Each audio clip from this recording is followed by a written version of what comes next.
It's got conspiracy, intrigue, big egos, and backstabbing. No, we're not talking about our current political environment. We're sticking with the topic of literature, but taking it back a few hundred years. A new adaptation of William Shakespeare's Julius Caesar opens this week at the Hillside Theatre in Zilker Park.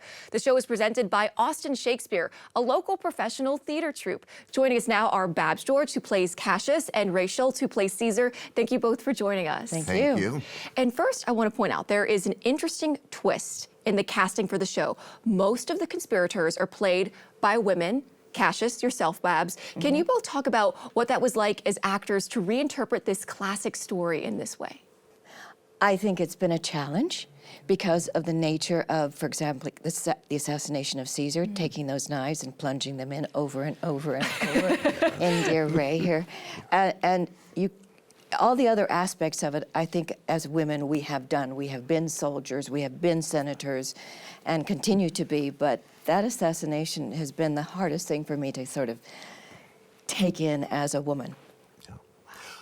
I also think in terms of the current, current modern day political landscape, it's been interesting because these days women are in positions of political power. And so this version shows women sort of taking the reins. It's definitely very topical. And hey, women can be killers too. They can do everything men can do, right? Including take a life. Well, they can, but you wonder in combat you can, and sometimes maybe in domestic violence you do, but this is a whole different thing, the conspiracy against the one man. It will definitely be really interesting to watch this. I'm a big fan of Julius Caesar, and I'm especially excited for this interpretation. And I know for a lot of folks, especially younger generations, though, the language of Shakespeare can be intimidating. What is your message to people who feel that way, and how do you as actors try to engage the audience and keep their interest through Shakespeare's language? Oh, well, in certain ways, modern performative Shakespeare will sometimes help the audience by modernizing some parts of the language. So in some cases, we've modernized some of the, what I would consider thornier passages to sort of help people, give people a window into Shakespeare's language.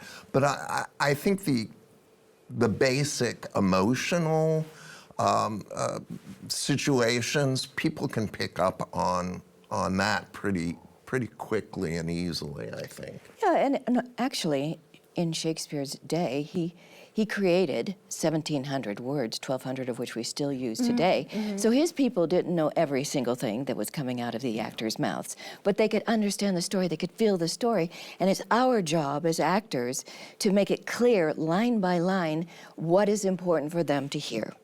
And why do you think it's so important to keep Shakespeare's work alive in front of audiences all these 100 years later?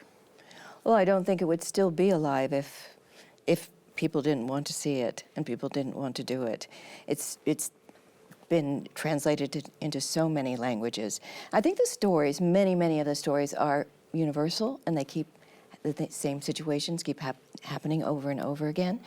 I think they're big stories. Each individual society can see themselves reflected in Shakespeare in some way.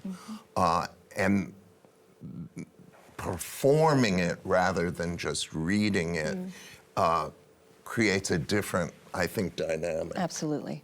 And thanks to productions like yours, there's always a new take that makes it more accessible to a new generation and new audience each time. Exactly. Well, so excited. Congratulations on your production. Julius Caesar runs May 15th through the 25th on stage at Zilker Park's Hillside Theatre. Thank you both, Babs and Ray, for joining with us. Thank you. And I should say, break a leg on your production. Okay. Thanks so much for watching. Be sure to like and subscribe and leave us a comment below to let us know your thoughts on this video. And don't forget, you can watch full episodes of Austin Insight for free in the PBS app.